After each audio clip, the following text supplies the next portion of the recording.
Yes, the other government another government steer really goes back to my first point about leave them alone.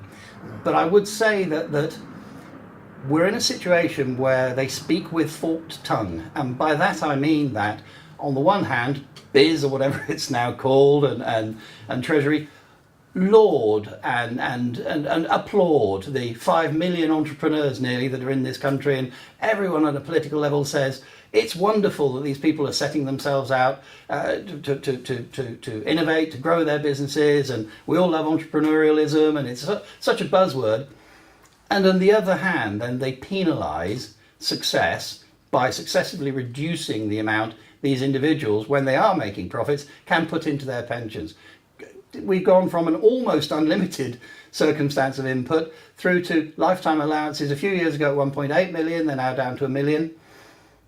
If you take £1 million worth of money in your pension and buy an annuity with it that is index linked, very few people realise this, that's going to be worth about £25,000 a year. Yes. Okay, that doesn't make you rich. I'm sorry, I don't want to sound blasé about it, but you're not going to be bobbing up and down on a yacht next to Sir Philip Green on the strength of £25,000 a year. Therefore, the government, by restricting it so much, is essentially sending out a message saying, you're too successful, we're going to penalise you. Likewise, there is a number, £40,000 a year, that you can put into a pension, but actually that reduces the more you earn to the point where it's down to £10,000 a year. A £10,000 a year pension contribution for a significant earner is meaningless. What you're actually doing is shooting yourself in the foot, government, for the simple reason that these people are then far more likely to take their wealth and put them in other structures. Yes. Where there is little or no tax paid.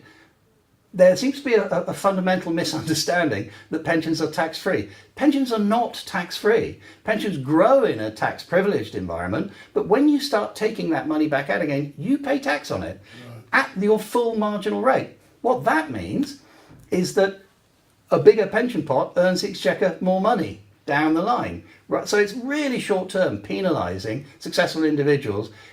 It's a political play. It plays to people who don't like wealthy individuals. But the fact is, it makes no sense on a fiscal level, because actually, as I said, you're forcing these people to go and look at offshore structures and all the other stuff. Whereas in fact, allowing them to have big, healthy pension pots is great for the country because they'll pay more tax in the end.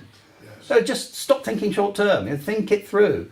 That there is £2 trillion in the UK's pension pot. Let's start taking it seriously. Don't keep talking about it like it's political football or people are somehow evil by having too big a pension. That's not it's not a healthy environment. It's all about mixed messages. Adam, that's been a really interesting discussion, and I think our members will get an awful lot out of hearing your thoughts. Hopefully stimulates a lot of new ideas and their attitude towards planning for the future, their pensions, and how they treat those and think about them.